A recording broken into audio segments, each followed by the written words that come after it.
Muito bem, aqui nesta primeira aula do terceiro bimestre, nós vamos tratar de direito do Estado no direito internacional. Os tópicos do terceiro bimestre são esses: o Estado no direito internacional, domínio público internacional e regime jurídico da migração.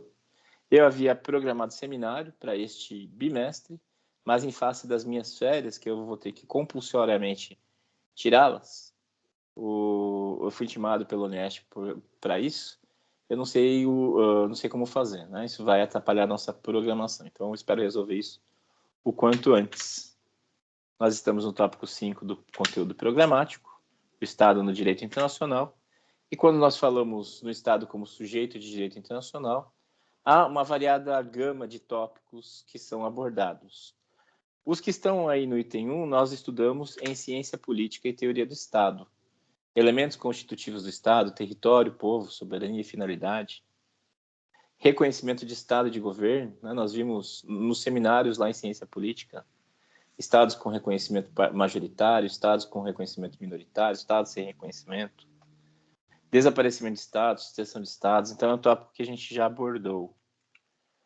Órgãos das relações internacionais dos Estados, relações diplomáticas, relações consulares e relações frente a organizações intergovernamentais.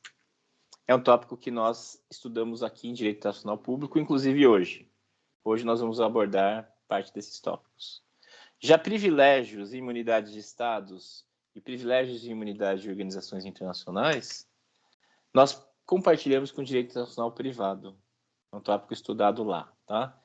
A jurisdição do Estado estrangeiro entra aí.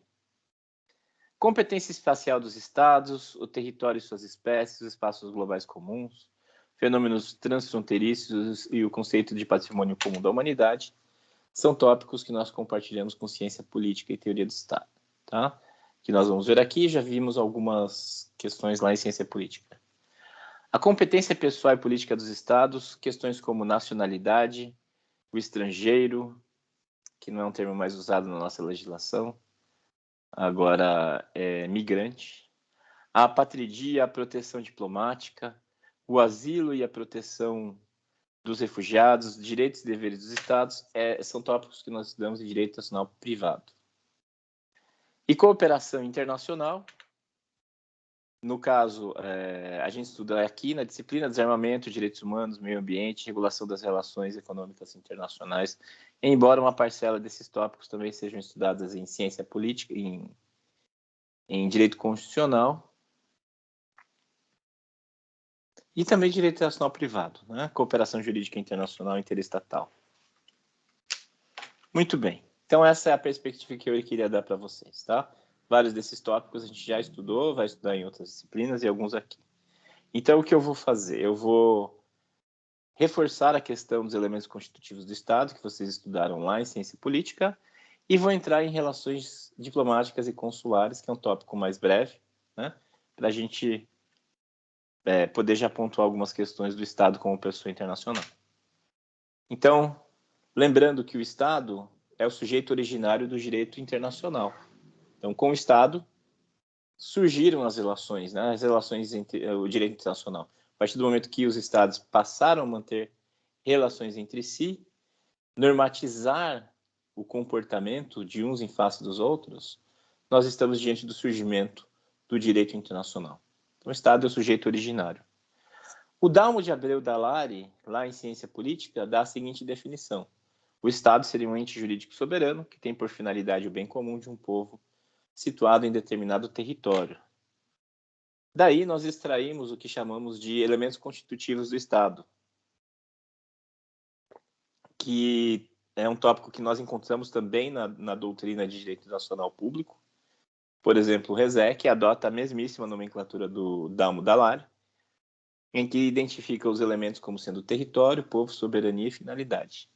E nós temos uma definição de Estado como pessoa de direito internacional dada pela Convenção sobre Direitos e Deveres de Estado, a Convenção de Montevidéu de 1933, cujo artigo 1º dispõe: o Estado, como pessoa de direito internacional, deve reunir os seguintes requisitos: população permanente, território determinado, governo e capacidade de entrar em relações com os demais Estados.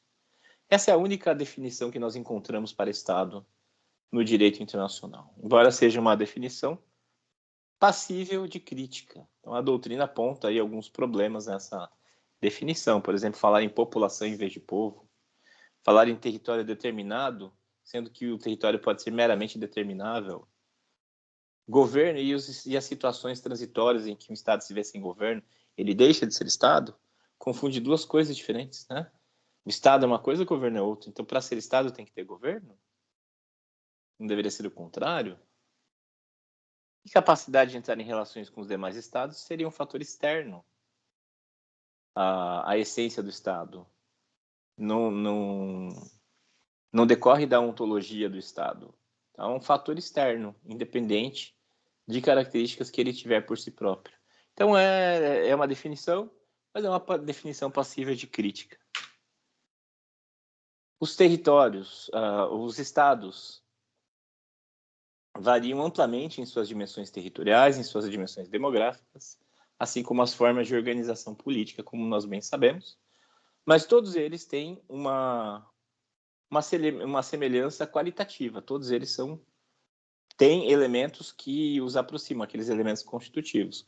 Como a gente tinha visto nas organizações internacionais, elas são muito diferentes entre si, muito diferentes, qualitativamente e quantitativamente. Já os estados variam muito quantitativamente, seja em território, seja em população, seja em forma de governo.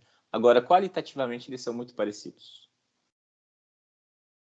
O Estado exerce jurisdição pessoal e jurisdição territorial, que a gente já vai ver. Os Estados-membros da ONU são 193. Há a questão de reconhecimento de Estado e de governo, que são duas questões diferentes. E nós temos alguns casos bem peculiares, né? Como Porto Rico, que se autodenomina Estado associado aos Estados Unidos. Taiwan, que está num limbo, por conta de ter pouco reconhecimento em face da China. Cerca de 20 países reconhecem Taiwan hoje. Tibete era um estado que foi anexado pela China e ficou o governo tibetano do exílio. Um governo do exílio tal como a França teve durante a Segunda Guerra Mundial. A diferença é que a França retomou o controle do seu território e o governo se reinstalou no território.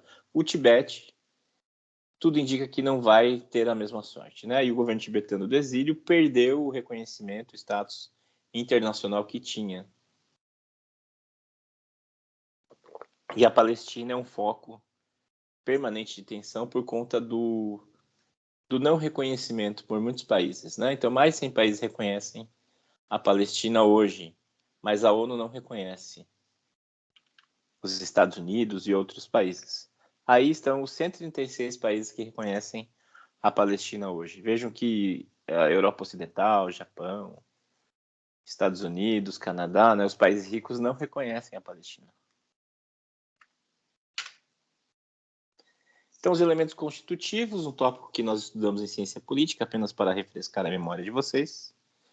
Os elementos constitutivos são território, povo, soberania e finalidade. Território é a dimensão física e geográfica do Estado, onde ele exerce jurisdição territorial, quer dizer, todos os atos jurídicos ali praticados e todos os fatos jurídicos ali acontecidos se submetem à lei desse Estado. O território do Estado é composto por espaços que são o solo, o subsolo, o espaço aéreo, as águas interiores e o domínio marítimo, que tem um regramento próprio. E também o Estado exerce jurisdição territorial sobre outros espaços que não integram o seu território, como as embaixadas, as embarcações públicas e privadas, as aeronaves públicas e privadas. Claro, as privadas têm uma limitação. As privadas, desde que sejam embarcações privadas com o pavilhão do país. Então, se essa embarcação privada está no meio do Oceano Atlântico, digamos, um navio de bandeira brasileira no meio do Oceano Atlântico, tudo que acontece ali se reporta à lei brasileira. Já se esse navio privado entra em águas de Portugal, aí é a lei de Portugal que entra no mar territorial português e é a lei de Portugal que prevalece. Mas isso tem a ver com o direito do mar que a gente vai ver ainda. O mesmo princípio vale para as aeronaves privadas, só que em vez de pavilhão, bandeira, é matrícula. Então, toda aeronave matriculada em um país, e essa matrícula diz a nacionalidade do país, ou seja, a lei que incide sobre aquele espaço quando está no espaço aéreo internacional. Aí o Khayyam Kaikobetz, que é um autor britânico de nome indiano, que trata sobre a importância do território, né? Tem uma parte aí, não, eu achei que eu tinha traduzido, mas que ele fala que os estados levam muito a sério a questão da dimensão territorial, e qualquer perda territorial é levada muito a sério pelo Estado. Né? Por quê? Porque os Estados veem exemplos como a China e a Índia, que são países muito grandes para serem conquistados. Como eu chamaria de países elefantes. Né? O elefante não tem um predador natural. Ele é grande demais. Então, países muito grandes têm o território só por si como um fator de... Como fala?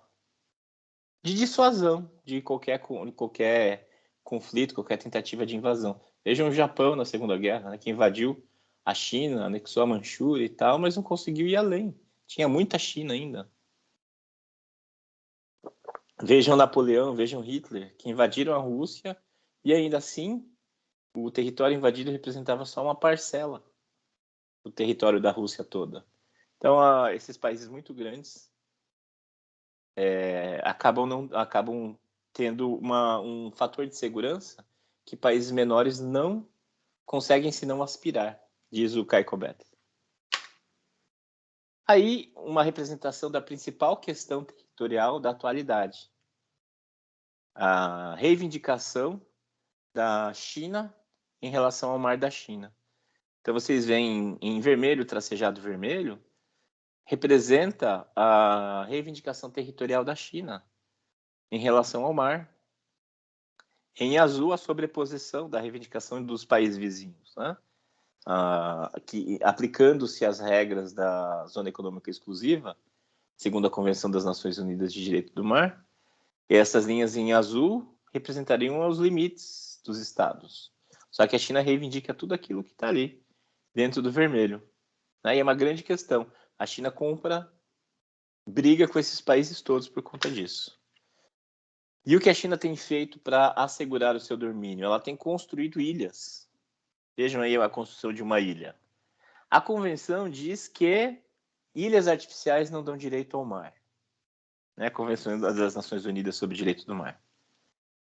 Diz que não dá direito ao mar, ilhas artificiais. Mas a China alega que não está construindo ilhas artificiais, porque não está usando aço, nem concreto. O que a China está fazendo é dragar a areia do fundo do mar e jogar em cima de arrecifes, rochedos, ampliando o espaço e permitindo a habitabilidade que a Convenção prevê. Né? Então, a Convenção diz que as ilhas habitáveis permitem o domínio marítimo ao redor. E aí a China, então, está fazendo ilhas habitáveis. De que modo? Dragando areia e jogando em cima de arrecifes. Então, vejam aí esse trabalho. Aqui uma foto aérea de uma dessas ilhas. Aqui a construção, e eu tinha lido notícia que um hotel cassino já estava funcionando nessas ilhas. Talvez seja nessa daqui. Aí alguns memes sobre isso, né? A China recalibra a linha de 9 traços, né? A reclamação da linha de 9 traços para pegar a Lua. A China tem disputas de fronteira com 23 países. A China tem fronteiras com somente 14 países. Como assim? É o planeta da China. Está dentro da linha de 9 traços. O amor não conhece fronteiras. A China também não. Veja alguns memes sobre a grande questão territorial em matéria de direito internacional da atualidade. Né? Esse conflito da China com seus vizinhos. O povo, outro elemento constitutivo, seria o conjunto dos nacionais do Estado, ou seja, aquelas pessoas que têm o vínculo de nacionalidade. É um vínculo jurídico de direito interno, um vínculo de direito público interno entre o indivíduo e o Estado. E o Estado exerce a chamada jurisdição pessoal sobre esse povo, quer dizer, os seus cidadãos estão vinculados à sua lei, independentemente de onde se encontrem. E é preciso distinguir o conceito de povo e população, que eu havia mencionado lá atrás. Povo é um conceito jurídico, conjunto de pessoas que têm a nacionalidade. População é um conceito demográfico, ou seja, as pessoas que se encontram no território em um dado momento. Na Declaração Universal dos Direitos Humanos, o artigo 15 determina que a nacionalidade é um direito humano. Então, todo homem tem direito a uma nacionalidade e ninguém será arbitrariamente privado de sua nacionalidade nem do direito de mudar de nacionalidade. Isso será objeto de estudo em direito internacional privado.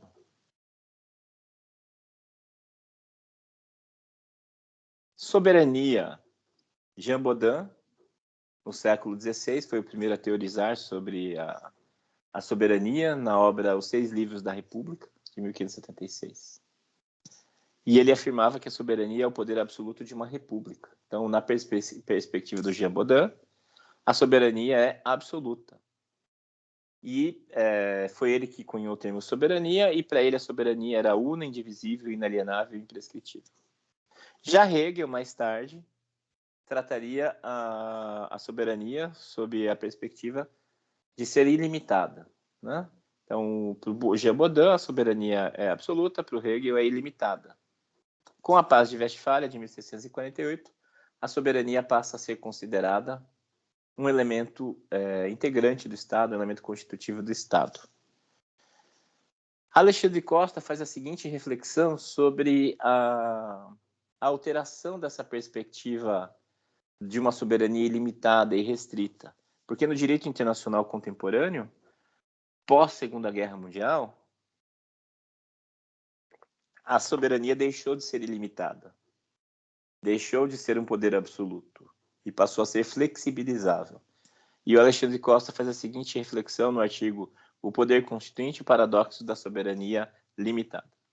Então ele fala, a possibilidade de um direito positivo supraestatal limitar o poder legislativo foi uma invenção do constitucionalismo do século XVIII, inspirado pela tese de Montesquieu de que apenas poderes moderados eram compatíveis com a liberdade.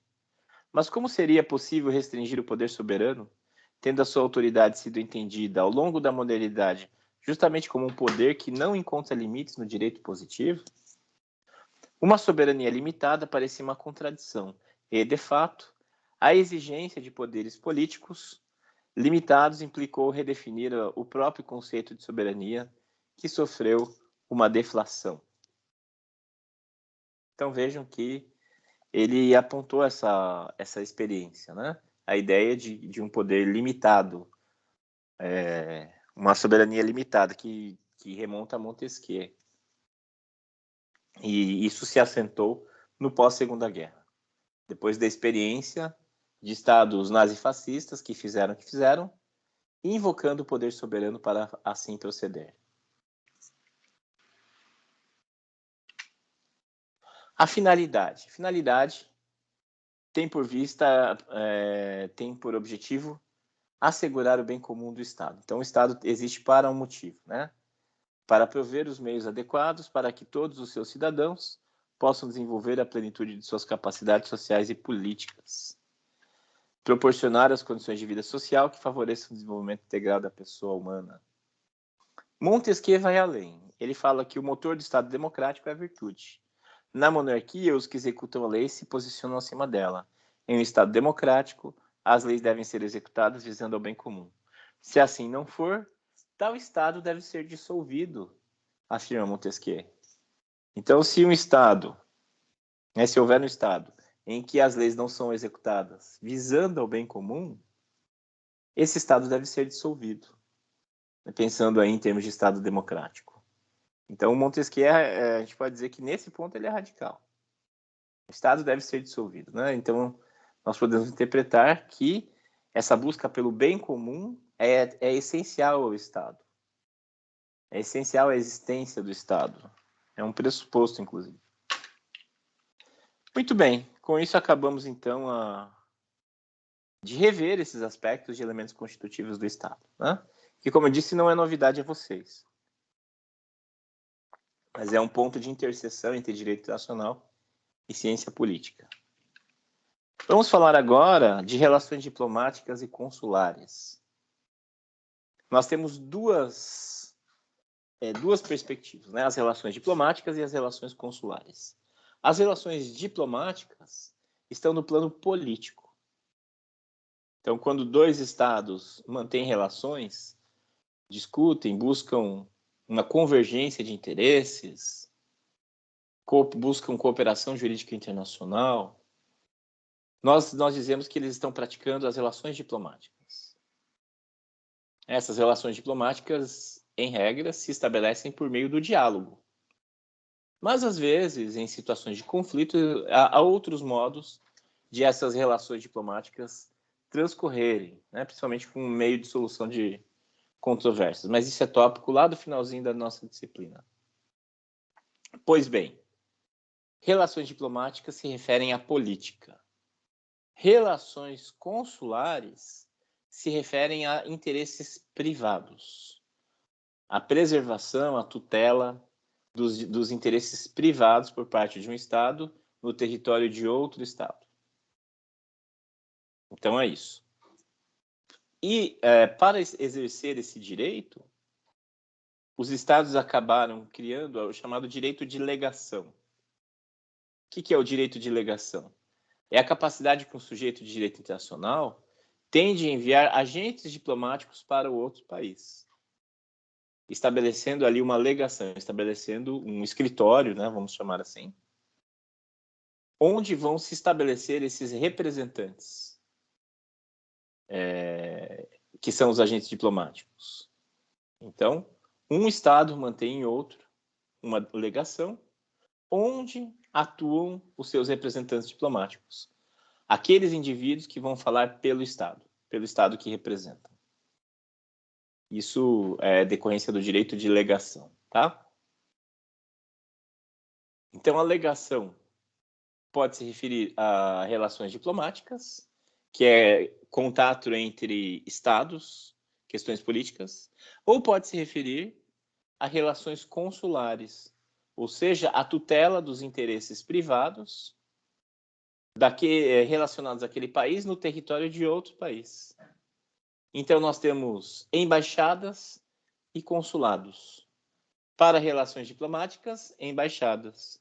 Para relações consulares, consulado.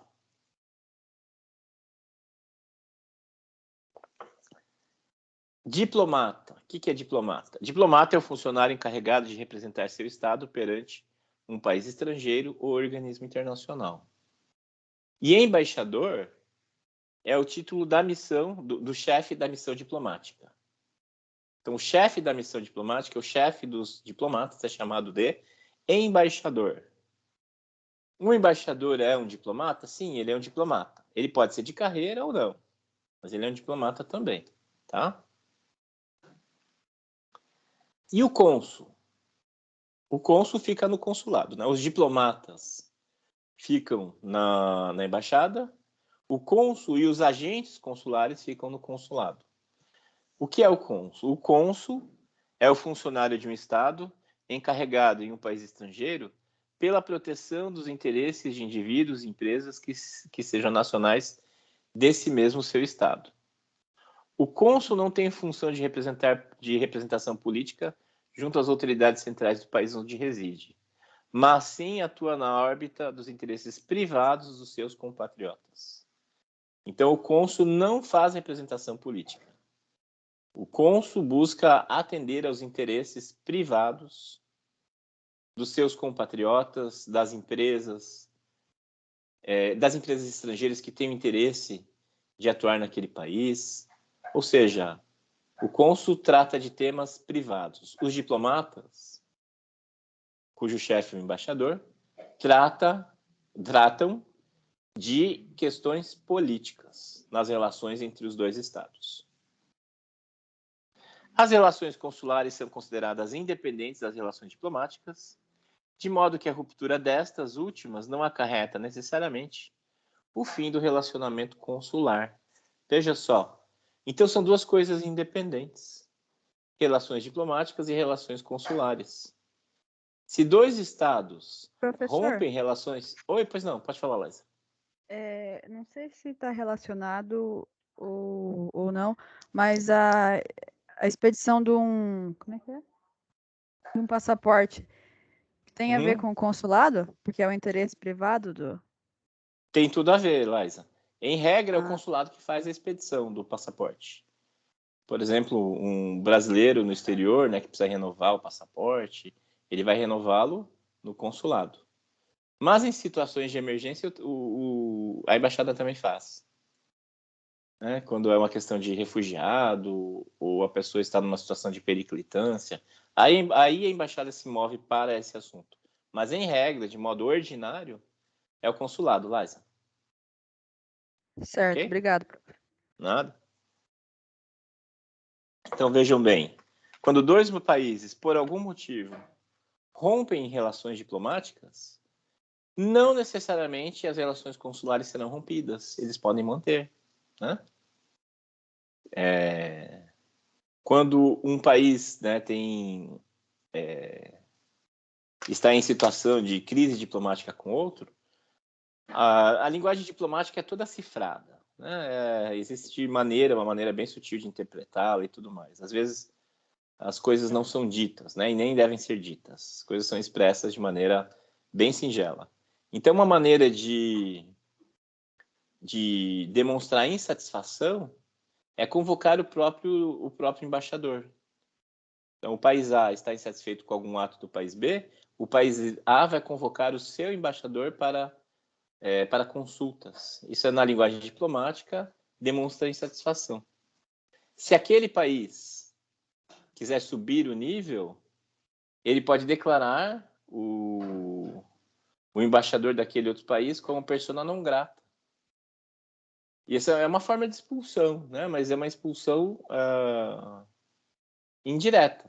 Né? Quando, assim, na linguagem diplomática, quando o embaixador é declarado persona não grata, ele tem que se retirar do país. Não é uma questão normativa ou policial, nem nada disso. Não vai ter escolta. Mas é assim que se interpreta. Então, a linguagem diplomática é toda cifrada. Agora, quando há ruptura das relações diplomáticas, as relações consulares continuam. Por exemplo, a questão dos Estados Unidos em 1980, né, quando teve a sua embaixada, em 1979 e 80, quando teve a sua embaixada invadida durante a Revolução Fundamentalista Islâmica no Irã. Aí, claro, os Estados Unidos romperam relações diplomáticas com o Irã, mas nunca romperam as relações consulares. Porque é do interesse do Estado manter as relações consulares, atender os seus nacionais, ajudar os seus nacionais a se retirarem, renovar passaporte, empresas a verem garantidos seus interesses. Então a gente vê isso em várias situações. Dois países estão em guerra, mas mantêm relações consulares. E nós temos duas convenções internacionais. Uma convenção para relações diplomáticas e uma convenção para relações consulares, ambas celebradas em Viena. Então, elas têm nomes parecidos. Então, as atribuições, privilégios e imunidades dos diplomatas são regulados no plano internacional pela Convenção de Viena sobre Relações Diplomáticas de 1961. Já as relações consulares são reguladas no plano internacional pela Convenção de Viena sobre Relações Consulares de 1963. Vejam que os nomes são bem parecidos, né? Relações diplomáticas e relações consulares, ambas de Viena. Uma de 61, outra de 63. Relações diplomáticas em 61, relações consulares em 63. Diversos países, inclusive o Brasil, unificam numa única carreira o serviço exterior.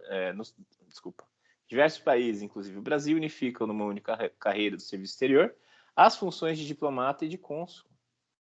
A função desempenhada pelo funcionário em dado momento, diplomática ou consular, é que determina qual convenção sobre relações diplomáticas ou sobre relações consulares e que regime de privilégios e imunidades lhe serão aplicáveis. Então, o Brasil unificou, né, a carreira diplomática e a carreira consular. Quem quiser seguir essa carreira deve prestar o concurso do Instituto Rio Branco, o concurso de admissão à carreira diplomática, CACD. Tem todo ano esse concurso. Por volta de 20 vagas todo ano. Enfim. Então, quem quiser ingressar na carreira, presta o concurso. É um concurso muito difícil, com 5 fases, com prova em inglês, em francês, em espanhol, prova de economia, prova de direito internacional, prova de geografia, de história, uma prova muito ampla, prova oral.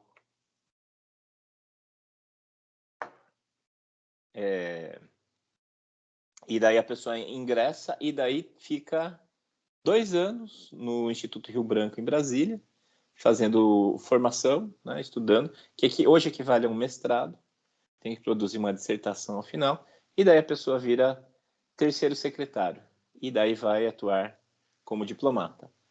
Em regra, o diplomata passa 4 anos fora, 4 ou 5, estou em dúvida agora. 4 ou 5 anos fora, aí vem no Brasil, fica uns 2 anos, depois fica mais 4 anos em outros países, e daí tem que alternar de país, né? Tem países nível A, nível B, nível C. Se estava num país A, depois vai para o nível C. Se estava no B, permanece no B ou vai para um A ou para o C. Então é assim, eu tinha um amigo que é diplomata, que estava no Paquistão e agora ele foi para a Alemanha. Talvez vocês conheçam, é o Rômulo Marinho, ele participou do Big Brother há uns 2 anos, né?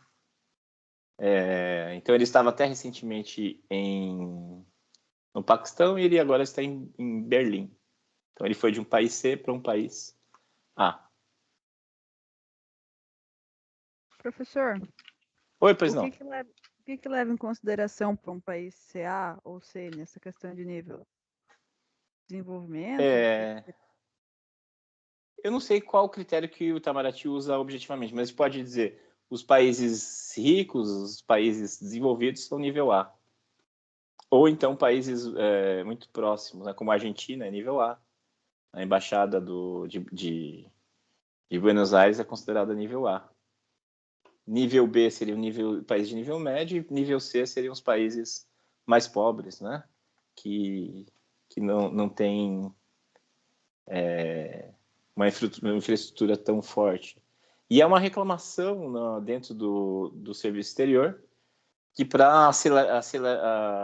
como acelerador de carreira é necessário passar sempre pelos países A. Quem passa pelos países B e C não tem um acelerador de carreira. É uma crítica interna isso a eles.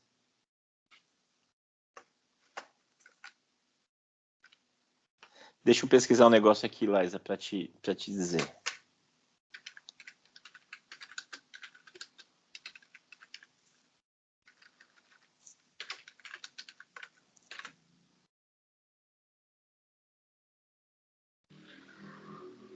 É meio semelhante às entranças que um juiz precisa passar para chegar em certas cidades? É bem parecido. É meio parecido. Funciona como acelerador de carreira. É isso aí. Cadê?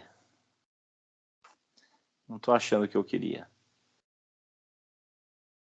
Mas, enfim, o top da carreira de diplomata seria Paris, Nova York e Roma, né? As 3 principais cidades mais desejáveis, né? E eles têm até um nome para isso, é circuito sei lá o quê. Eu ouço as piadas, mas eu não guardo. Enfim. Mas prossigamos. Então vamos falar agora sobre cada uma das convenções, começando sobre a Convenção de Viena, sobre relações diplomáticas de 1961. Ela foi concluída em 18 de abril de 61, no termo da Conferência das Nações Unidas sobre Relações e Imunidades Diplomáticas, em Viena, em abril de 1961. Foi depositada em seguida junto à Secretaria-Geral da ONU e entrou em vigor internacional em 1964. E a convenção foi promulgada no Brasil, né, pelo Congresso Nacional, em 1964, sendo promulgada e passando a valer em 65 através do Decreto-Lei 56435. Agora, algumas disposições da Convenção de Viena sobre relações diplomáticas. Não, peraí.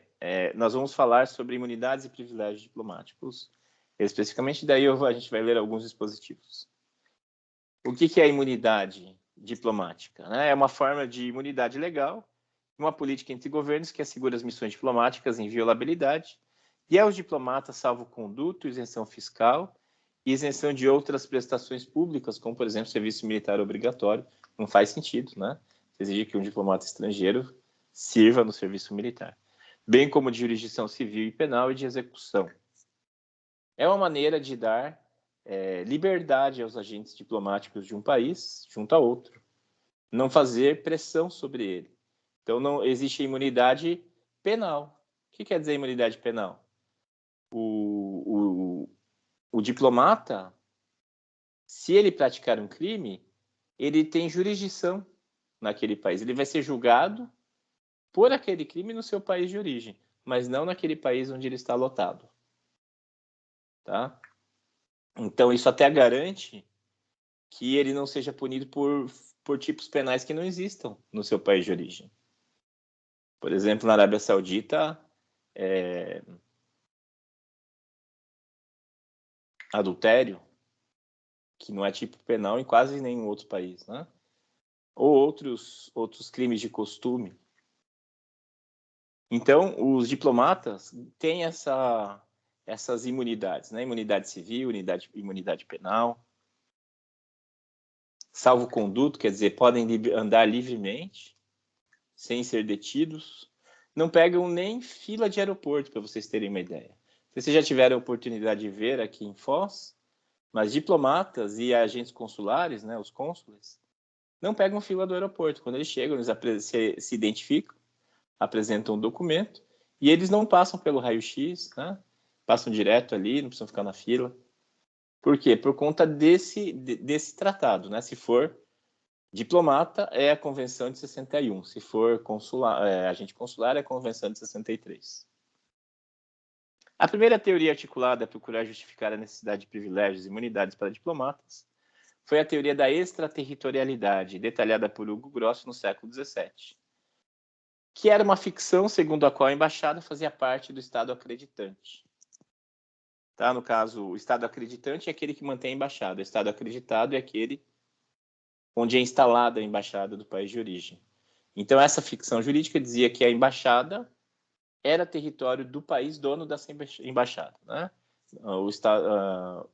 O território do Estado acreditante. Hoje a gente não considera mais assim, não, tá?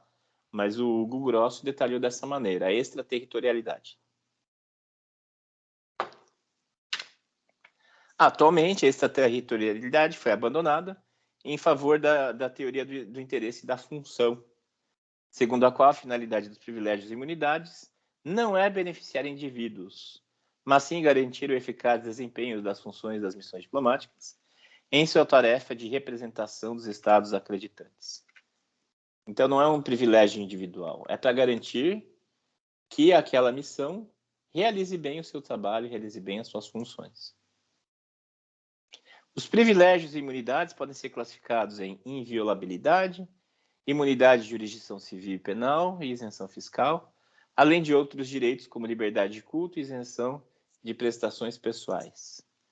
A inviolabilidade abrange a sede da missão e as residências particulares dos diplomatas, bem como os bens ali situados e os meios de locomoção. Então, as casas, os veículos, os bens estão sob a proteção diplomática.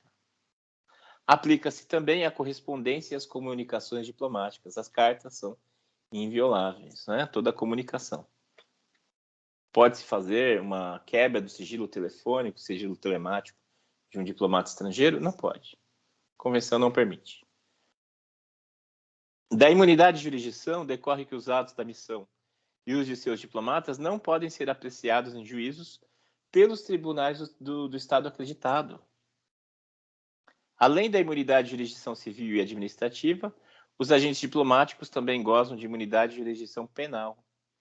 A imunidade de execução é absoluta. Eventuais decisões judiciais ou administrativas desfavoráveis à missão ou aos diplomatas não podem ser cumpridas à força pelas autoridades do Estado acreditado.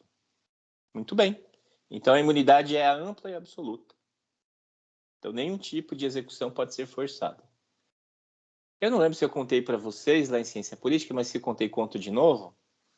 A cidade de Nova York encontrou um meio inteligente de fazer cumprir a cobrança de multas, né? Porque Nova York tem o maior contingente de diplomatas, a cidade que tem o maior contingente de diplomatas por conta da ONU.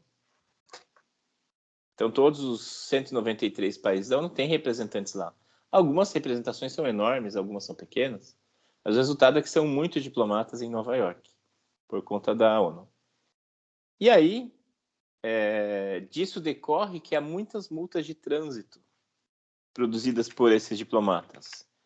E a Convenção de Viena sobre Relações Diplomáticas garante total imunidade. A cidade de Nova York não pode cobrar, né, e o Estado dos Estados Unidos não podem cobrar essas multas de trânsito dos diplomatas por conta dessa imunidade ampla. E aí o que a prefeitura de Nova York fez, já que não pode cobrar, né? Ela passou a enviar as multas diretamente para as embaixadas, dizendo que se elas quiserem pagar, elas pagam, se não, não são obrigadas. É voluntário. E aí passou a publicar anualmente a lista dos maus pagadores dessas multas. Então é uma forma de punição moral, né? Nenhum país quer ter seu nome nessa lista de mal pagador por umas meras multas. Então alguns países se mexeram. Isso não mudou nada para alguns países, mudou muito para alguns, né? Para os países nórdicos, isso eu estou falando coisas que eu li na imprensa. Para os países nórdicos, como, sei lá, Suécia, isso não mudou nada.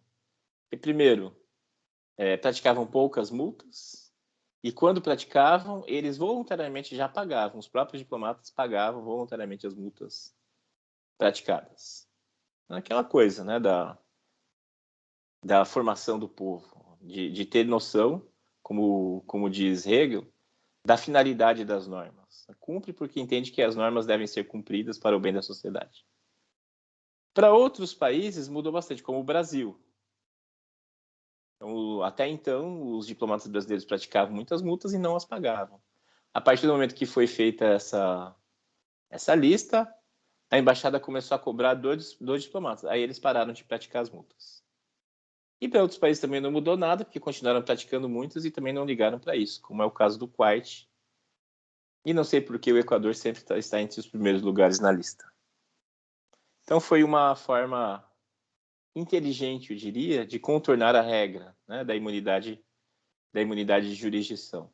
As multas são cobradas, pague se quiser. Se não pagar, vai para a lista de maus pagadores. E todo ano a Prefeitura de Nova York publica essa lista. Eu não sei se ainda publica, né, mas até alguns anos era anual essa lista. Muito bem, então agora vamos a alguns dispositivos. Vamos ver do 29 ao 35, que se referem sobre imunidade, exatamente sobre as imunidades. 29 ou 29º. A pessoa do agente diplomático é inviolável, não poderá ser objeto de qualquer forma de detenção ou prisão. O Estado acreditador, que é a mesma coisa que Estado acreditante, tratá-la-á com o devido respeito e adotará todas as medidas adequadas para impedir qualquer ofensa à sua pessoa, liberdade ou dignidade. 30º. A residência particular do agente diplomático goza da mesma inviolabilidade e proteção que os locais da missão. Então, a residência dele também tem essa proteção. Os seus documentos, a sua correspondência e, sob reserva disposto no parágrafo 3 do artigo 31º, os seus bens gozarão igualmente de inviolabilidade. 31º não é tão importante, né? O agente goza de imunidade de jurisdição penal do Estado acreditador. Goza também de imunidade de jurisdição civil e administrativa, salvo se trata de uma ação real sobre imóvel privado situado no território do Estado acreditador, salvo se o agente diplomático possuir por conta do Estado acreditante para os fins da missão. B. Uma ação sucessória na qual o agente diplomático figura a título privado e não em nome do Estado como executor testamentário, administrador, herdeiro ou legatário. C. Uma ação referente a qualquer atividade profissional ou comercial exercida pelo agente diplomático, no Estado acreditador fora de suas funções oficiais. Vejam que são exceções bem fundamentadas, né? 2. O agente diplomático não é obrigado a prestar depoimento como testemunha. 3. O agente diplomático não está sujeito a nenhuma medida de execução, a não ser nos casos previstos nas linhas A, B e C, ali em cima, do parágrafo 1º deste artigo, e desde que a execução possa realizar-se sem afetar a inviolabilidade de sua pessoa ou residência. 4. A imunidade de jurisdição de um agente diplomático no Estado acreditador não isenta da jurisdição do Estado acreditante. 32º. O Estado acreditante pode renunciar da imunidade de jurisdição dos seus agentes diplomáticos e das pessoas que gozam de imunidade nos termos do artigo 37º. E a renúncia será sempre expressa. E essa hipótese é realmente bem atípica, né? Bem pouco recorrente. Um Estado abdicar da imunidade, né? Renunciar à imunidade de jurisdição. Eu sei de um exemplo em que isso aconteceu no Brasil. Foi depois da Primeira Guerra Mundial. É que eu estou em dúvida se é depois da Primeira ou da Segunda. Só dar um Google aqui, rapidinho. Eu não falei errado para vocês.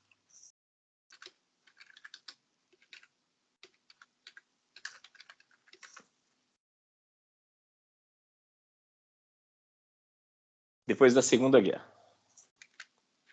Então, o navio Shangri-La, navio brasileiro Shangri-La, foi torpedeado por submarinos alemães. E, depois do fim da guerra, a Alemanha abdicou da sua imunidade de jurisdição para fins de julgamento e execução decorrentes dos danos causados pelo afundamento desse navio. Então, as famílias entraram com ação de indenização contra a Alemanha no Brasil, e a Alemanha aceitou ser processada e abriu mão da sua imunidade de jurisdição, por conta do afundamento do navio Shangri-La. Então, vejam que é uma situação bem particular essa. E eu não tenho conhecimento de outra situação em que o Estado tenha abrido, aqui no Brasil, né, que o Estado tenha aberto mão da sua imunidade. Outras isenções e imunidades, artigo 33º. 1. Salvo o disposto no parágrafo 3 deste artigo, o agente diplomático está, no tocante aos serviços prestados ao Estado acreditante, isento das disposições de seguro social que possam vigorar no Estado acreditador, e o resto fala sobre seguridade social, tá? Então, isento de disposições sobre seguridade social do Estado. 34º. O agente diplomático gozará de isenção de todos os impostos e taxas, pessoais ou reais, nacionais, regionais ou municipais, com as exceções seguintes. Os impostos indiretos que estejam normalmente incluídos no preço das mercadorias e dos serviços. Né? Vai lá comprar um maço de cigarro, não pode pedir para que tire o imposto, tem que pagar. B. Os impostos e taxas sobre bens imóveis privados situados no território do Estado acreditador, a não ser que o agente diplomático os possua em nome do Estado acreditado e para os fins da missão. C. Os direitos de sucessão percebidos pelo Estado acreditador, salvo disposto no parágrafo 4º do artigo 39º. D. Os impostos e taxas sobre rendimentos privados que tenham a sua origem no Estado acreditador e os impostos sobre o capital referentes a investimentos em empresas comerciais situadas no Estado acreditador. E os impostos e taxas que incidam sobre a remuneração relativa a serviços específicos. F. Os direitos de registro, de hipoteca, custas judiciais, impostos do selo relativos a bens imóveis, salvo disposto no artigo 23º. E, por fim, a imunidade diplomática não confere ao diplomata o direito de se considerar acima da legislação do Estado acreditado. É obrigação expressa do agente diplomático cumprir as leis daquele Estado. Vejam só, são uma regra de bom senso, né? Mas precisava estar expressa em algum lugar. Está aqui, ó. A imunidade diplomática não confere ao diplomata o direito de se considerar acima da legislação do Estado acreditado. E é obrigação expressa do agente diplomático cumprir as leis daquele Estado. Aqui no Brasil, há alguns anos, houve um incidente com um diplomata iraniano que foi acusado de molestar meninas em um clube. Então, ele foi detido pelo delegado até que fosse confirmada a sua identidade pelo embaixador. E assim que foi confirmada a identidade, ele foi liberado imediatamente. E a representação diplomática colocou no primeiro voo para fora do país, né? Ele não poderia responder por esses crimes aqui no Brasil. Ele teria de responder no Irã pelos crimes. Alguns anos depois, eu vi a notícia de que ele tinha sido exonerado. Então, houve um processo administrativo, ele foi considerado culpado e ele foi exonerado da sua função de diplomata.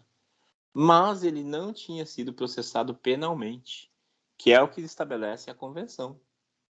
Ele tem que responder no seu país de origem pelos crimes que eventualmente tenha cometido. E pelo que chegou à notícia, havia havido apenas o processo disciplinar, né, o processo administrativo. Ou seja, houve algum tipo de punição, mas não uma punição penal que determina a convenção. Artigo 35º. O Estado acreditador deverá isentar os agentes diplomáticos de toda a prestação pessoal, de todo serviço público, seja qual for a sua natureza, e de obrigações militares, tais como requisições, contribuições e alojamento militar. 36º. De acordo com as leis e regulamentos que adote, o Estado acreditador permitirá a entrada livre de pagamento de direitos aduaneiros, taxas e outros encargos conexos, que não constituam despesas de armazenagem, transporte e outras relativas a serviços análogos. A. Dos objetos destinados ao uso oficial da missão. B. Dos objetos destinados ao uso pessoal do agente diplomático ou dos membros de sua família que com ele vivam, incluindo os objetos destinados à sua instalação. 2. A bagagem pessoal. A bagagem pessoal do agente diplomático não está sujeita à inspeção, salvo se existirem motivos sérios para crer que a mesma contém objetos não previstos nas isenções mencionadas no parágrafo 1 deste artigo, ou objetos cuja importação e exportação é proibida pela legislação do Estado acreditador, ou sujeitos aos seus regulamentos de quarentena. Neste caso, a inspeção só poderá ser feita na presença do agente diplomático ou do seu representante autorizado. Então, a proteção sobre a bagagem diplomática, né? Então, para poder investigar a bagagem diplomática, é preciso haver essa suspeita, né? Motivos sérios. Artigo 37º. Os membros da família de um agente diplomático que com ele vivam gozarão dos privilégios e imunidades mencionados nos artigos 29º a 36º, desde que não sejam nacionais do Estado acreditador. Tá, o resto a gente não precisa ler. É tudo nessa linha. Agora, a Convenção de Viena sobre Relações Consulares. A Comissão de Relações Diplomáticas é CVRD. Essa daqui é a CVRC, né? A CVRD é de 61, a CVRC é de 63. Então, a Convenção de Viena sobre Relações Consulares é um tratado internacional celebrado em 24 de abril de 63, que codifica as práticas consulares que se desenvolveram por meio do direito internacional consuetudinário, de diversos tratados bilaterais e de alguns tratados regionais. Essa convenção entrou em vigor no plano internacional em março de 67 e no Brasil em julho de 67, através do decreto 61078. Então, as relações consulares, esse tratado, né, a Convenção de Viena sobre Relações Consulares, é uma codificação, ou seja, consolida normas consuetudinárias, normas costumeiras, que se desenvolveram ao longo dos séculos sobre relações consulares, assim como diversos tratados e tratados regionais. Então, compila essa experiência toda em um tratado, né, que é uma codificação. A convenção relaciona... Oi, pois não, pode falar. Deixa eu só tirar uma dúvida. Há uns anos atrás teve um filho de um ditador que teve umas malas apreendidas aqui no Brasil. Eu não sei se você se recorda. Que eu fui pesquisar agora a notícia, né? E daí na notícia faz questão de de constatar que ninguém estava em missão diplomática. Teria alguma coisa em relação com essa questão da bagagem que você citou anteriormente? Pode ser, eu lembro vagamente, viu? Lembro vagamente, Liza, não tenho certeza. Você não pode falar mais detalhes? O ano, quem foi, as circunstâncias? Foi em 2018. Aham. Esse filho do ditador chegou com 1,5 milhão, quase 20 relógios avaliados em mais milhões. Deixa eu ver aqui, De qual país? Guiné Equatorial. Ah, tá. País de língua portuguesa. Isso. Aqui o secretário informou que seriam de uso pessoal, e seria uma missão oficial em outro país depois. Até o vice-presidente estava junto. Não sei se tem alguma Uhum. relação, se só atinge mesmo os diplomatas e os cônsuls, mas lembrei dessa notícia, assim, na hora que você falou das bagagens. Olha que bacana. Eu não tinha isso em vista, porque eu não lembrava mais desse caso. Você mencionando, tenho uma vaga lembrança. Mas você mesma falou, né? Se não estava em missão diplomática, poderia haver essa investigação da bagagem. Agora, se estivesse em missão diplomática, não. A menos que tivesse essas sérias suspeitas. Muito bem. Então, o que faz a CVRC, a Convenção de Viena sobre Relações Diplomáticas?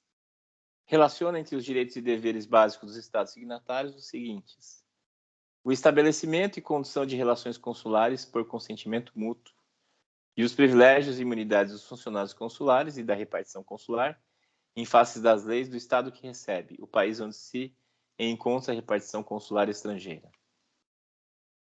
Em particular, o artigo 36 da Convenção determina que as autoridades locais devem, sem demora, notificar a repartição consular estrangeira a prisão ou detenção de indivíduo de nacionalidade desta última a pedido do indivíduo. Então, vejam, se você está, sei lá, na Itália e lá você é preso, se você pede para ser comunicada a sua prisão, a Itália é obrigada a comunicar ao consulado do Brasil. E vice-versa, qualquer estrangeiro que esteja no Brasil e seja detido, ele tem o direito de pedir que o consulado do seu país seja comunicado.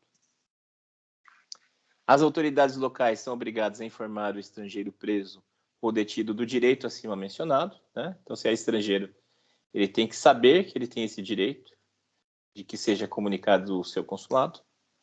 E os funcionários consulares têm o direito de visitar um seu nacional que esteja preso ou detido e com ele conversar e se corresponder. É o caso daquele brasileiro que esteve preso, né, na Indonésia por tráfico de drogas. Foram dois. Um carioca, se não me engano, e o outro era iguaçuense. Então, na Indonésia, o tráfico de drogas é punido com pena de morte. Quando eles estiveram presos, os agentes consulares brasileiros e diplomatas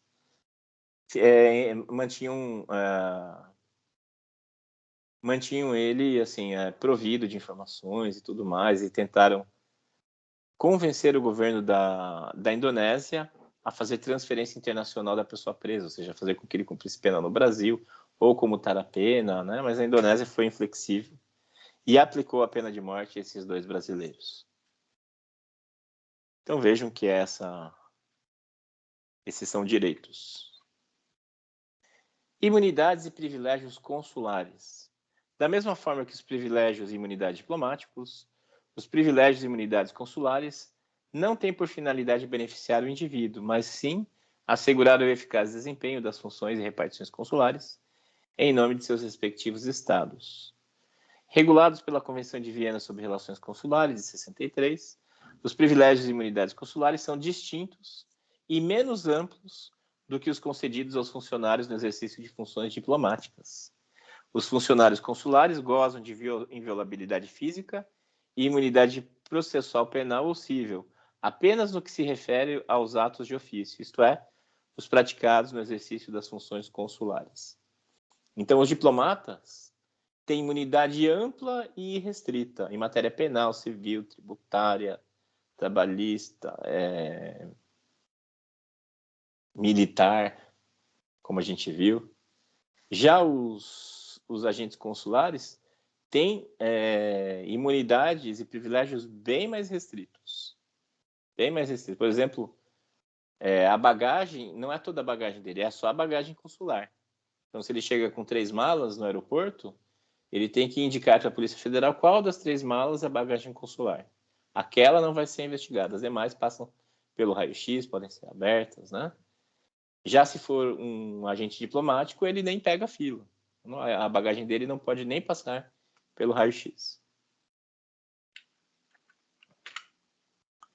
Somente podem ser detidos em caso de crime grave ou com ordem judicial da autoridade competente. Já os locais consulares, né, o espaço, os edifícios e terrenos anexos, que sejam utilizados exclusivamente para as finalidades da repartição consular, são invioláveis e gozam de imunidade tributária. Invioláveis e gozam de imunidade tributária.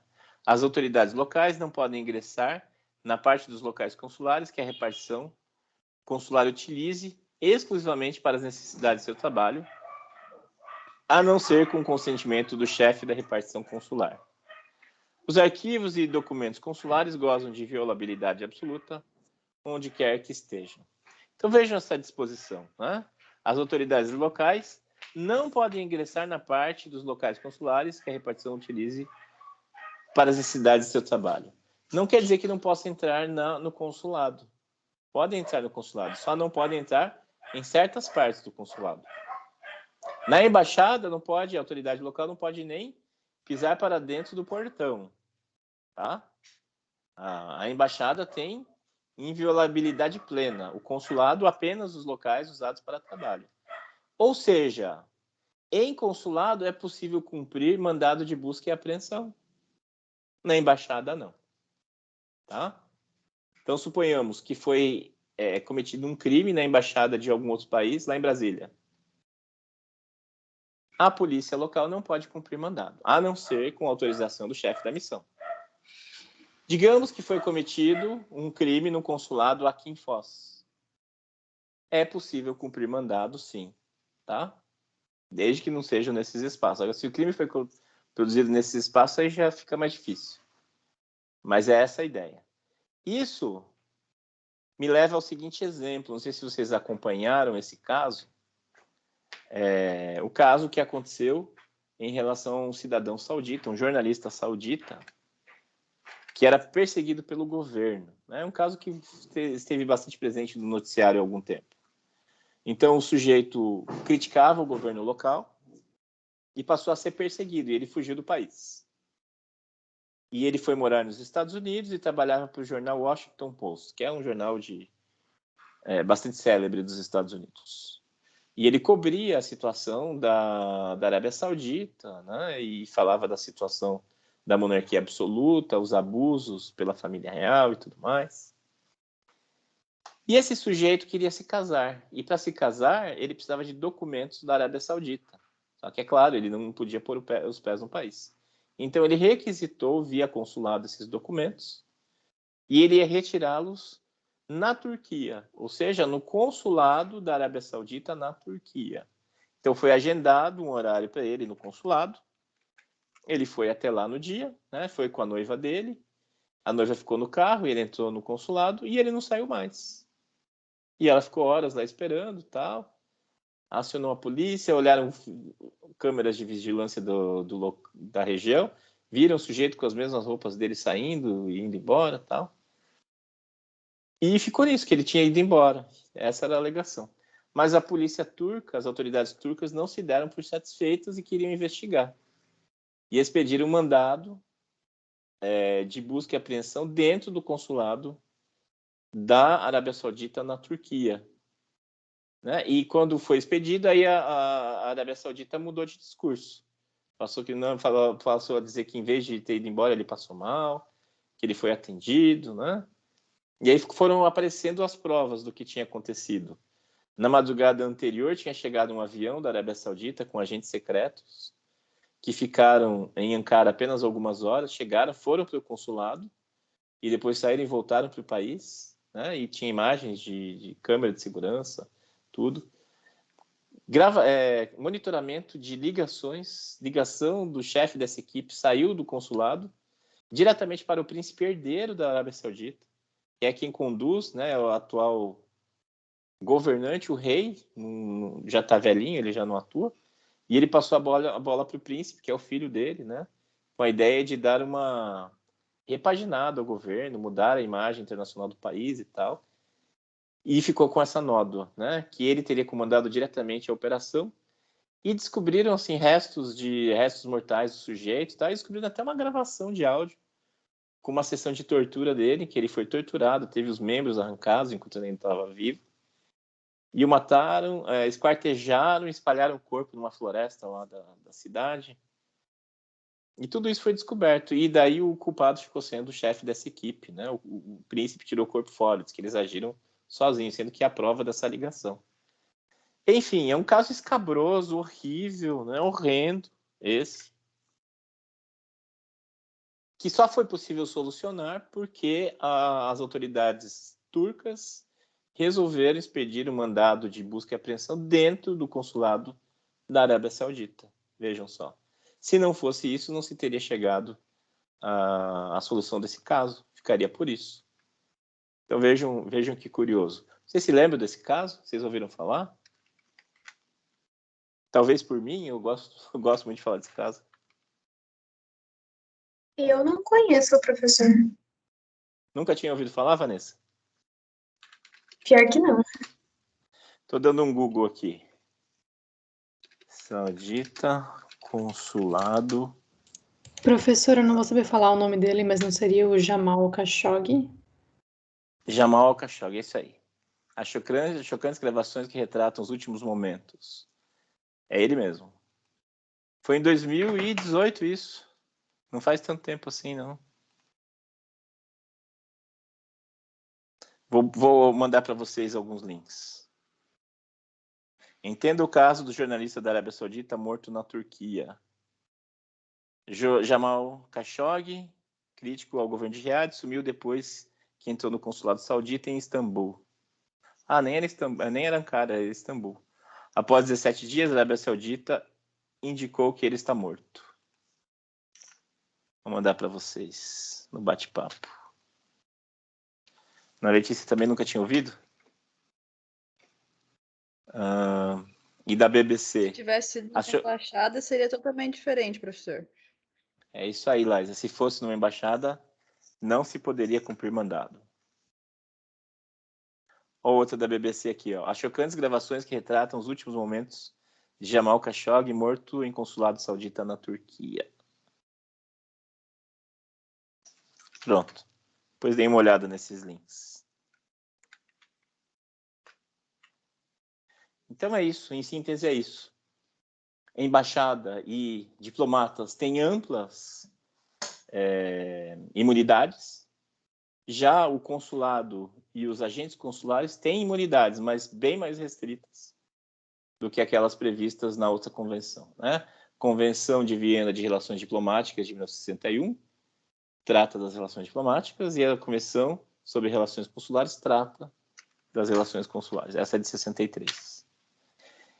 E aí as imunidades na Convenção de 63 que estão na seção 2, fala das facilidades, privilégios e imunidades relativas aos funcionários consulares de carreira e outros membros da repartição consular, proteção aos funcionários consulares, inviolabilidade pessoal dos funcionários consulares, notificação em caso de detenção, prisão preventiva ou instalação de processo, imunidade de jurisdição, isenção do registro de estrangeiros e da autorização de residência, isenção de autorização de trabalho, isenção do regime de previdência social, isenção fiscal, isenção de impostos e de inspeção alfandegária. Há essas imunidades todas, essas isenções, mas elas são, como eu disse, bem mais restritas do que aquelas previstas para os agentes diplomáticos. Por fim, uma pergunta. Quantas embaixadas existem em Foz?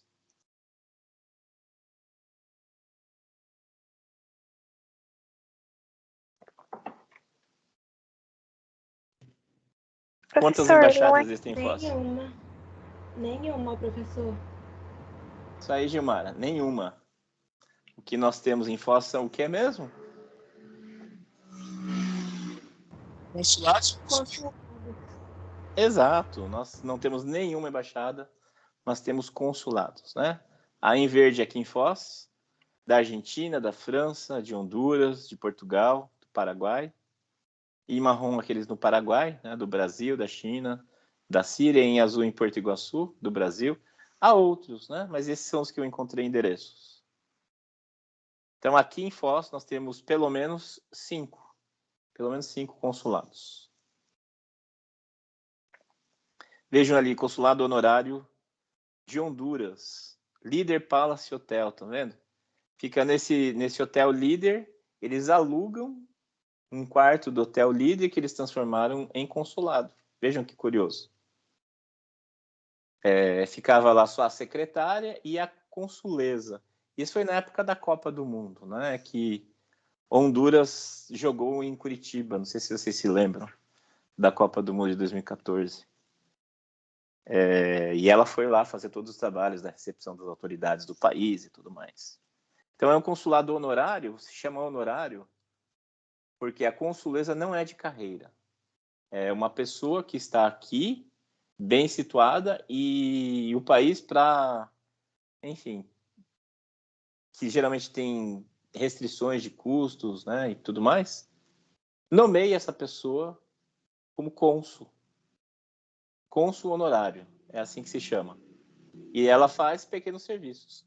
Eu era amigo do cônsul da República Dominicana na época que eu morava em São Paulo. A mulher dele era minha professora de italiano. E daí eu conhecia e ele contava que como ele virou cônsul, né? Que ele era médico, ele tinha migrado para o Brasil, ele estudou medicina na USP, virou médico, estava bem situado já, e daí a República Dominicana o identificou como alguém com uma certa projeção social local e ofereceu a ele o cargo de cônsul da República Dominicana. E ele dizia que ele fazia trabalhos eventuais, às vezes uma certidão de óbito, às vezes uma certidão de nascimento, um documento de importação aqui, outros ali, coisa bem simples que ele fazia e não tomava muito do seu tempo. E por esse trabalho ele recebia um salário de $800. Que nem para ele nem fazia diferença, né? Era mais um título honorífico do que outra coisa. Então, o consulado honorário é assim, né? Quando se identifica alguém bem situado, e se dá esse título. Aqui, o consulado da Síria, veja, a Síria está em guerra há mais de 10 anos, mas mantém o consulado aqui. O cônsul da Síria em Cidade del Este é um comerciante que está aqui há décadas. E eu achei bem curioso quando eu fui visitá-lo lá com uma turma de relações internacionais. Ele é um comerciante, né, que está aqui há muitos anos, ele é cristão, vejam só. E como uma pessoa com uma boa projeção local, a Síria o identificou e ofereceu a ele o título de cônsul honorário. Né? Então, a casa dele é onde é o consulado. A própria casa dele, que ele estruturou de maneira que tenha lá um espaço consular, né? Que uma sala ampla, um guichê e tudo mais, é onde ele exerce a atividade consular. É uma situação curiosa. O Brasil não tem consulados honorários. Né? O Brasil profissionalizou já há décadas as relações diplomáticas e consulares. Desde o Barão do Rio Branco, no começo do século XX, o Brasil tem profissionalizado a sua representação diplomática e consular. Né? Não à toa, o serviço exterior brasileiro é considerado um dos melhores do mundo, mais bem qualificados. Desde o período como herança, né, de Portugal, com herança do período colonial, por exemplo, com Alexandre de Gusmão, negociou o Tratado de Madrid e tal. E depois, quando a família real veio para o Brasil, veio todo o corpo diplomático, ficou a biblioteca, e ficaram mapas, ficaram documentos. Isso tudo alimentou a nossa diplomacia no século XIX, e a nossa diplomacia tinha uma musculatura no século XIX que os nossos vizinhos não podiam fazer frente, né? Então, nós temos toda essa herança aí forte, né, dentro desse contexto histórico, e também uma grande revolução com o Barão do Rio Branco, de que nós somos tributários até hoje. Pois não, quem chamou? Eu, prof. João, mas Oi, João. Portugal tem vários consulados. João cortou sua fala, eu não entendi. Desculpa, prof, minha internet está um pouco ruim, mas Portugal teria vários consulados honorários, isso? Eu não sei se Portugal tem vários consulados honorários. O daqui é honorário? É honorário. Portugal, Quando sim. eu fiz uma viagem à Bahia, em Porto Seguro, na cidade histórica onde teve o Marco do Descobrimento, tinha uma das... que ele tem uma pequena vila, e uma dessas casas era de um cônsul honorário Olha que português. interessante. De Portugal. Olha que interessante. Não sabia. Muito bacana. Ele era morador... para você ter uma dessas casas da pequena vila originária de Porto Seguro, vale muito dinheiro. E ele já tinha essa casa há muito tempo e ele se tornou um cônsul, então eu pressuponho dessa forma.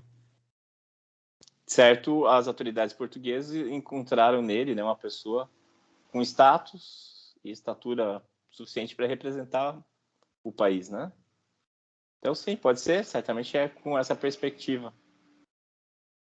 Interessante.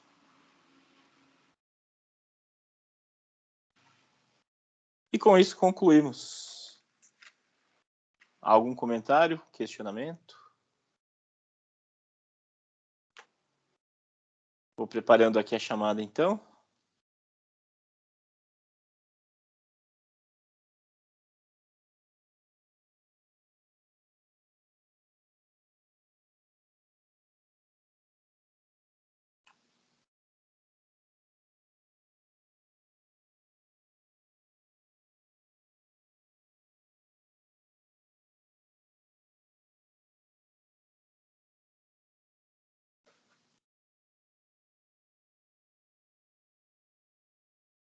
Ué, por que tem tantas aulas assim?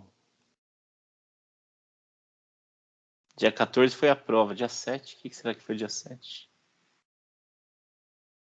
Enfim. Professor, se eu não me engano, no dia 7 o senhor estava com um problema no computador e não conseguiu fazer a chamada. Aí eu acho que o senhor ia imprimir a lista, alguma coisa assim. É verdade, Vanessa. Obrigado por me lembrar. Já tinha esquecido disso. E 14 foi a prova. Depois a gente teve recesso. E semana que vem, se não me engano, a gente não tem aula. Deixa eu olhar aqui.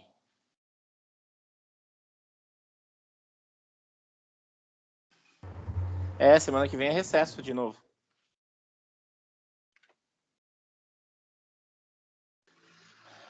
E um último comunicado. Eu tomei vacina, tá? Tô vacinado. Coisa boa, professor. Coisa boa, tô comemorando. Desejo o mesmo para vocês. De férias e com vacina agora, prof. Mais ou menos. Na férias não vou descansar, porque eu vou continuar por aqui. Vacina não pressupõe imunidade absoluta, né? Não está livre para fazer o que quer. A gente ainda pode passar o vírus para os outros. Então, isolamento social, turma. Alessandra. Presente, prof. Amanda.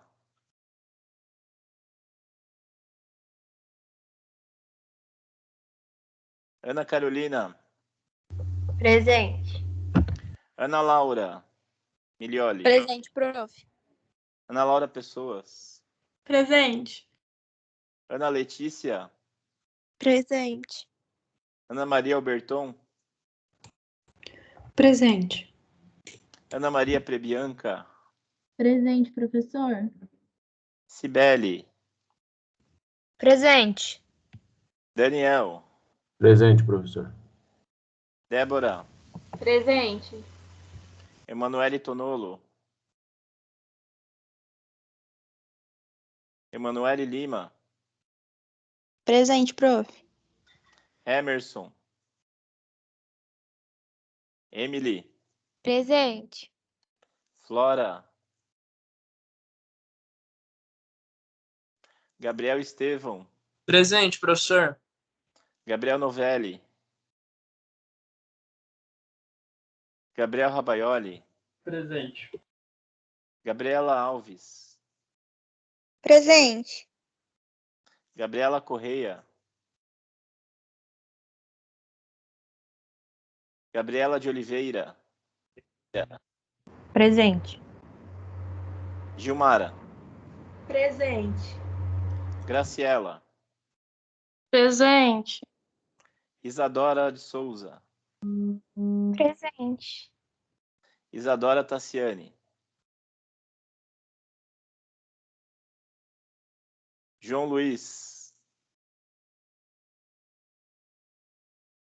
Bom, Presente. ele tá... Ok. José. Laísa. Presente. Lucas. Maria. Presente, prof. Murilo. Presente, prof. Natan. Omar. Presente. Paola. Presente. Pietro. Professor, ele pediu para avisar que caiu a luz. Ok, presença para ele. Rafael. Vanessa. Presente. Yasmin.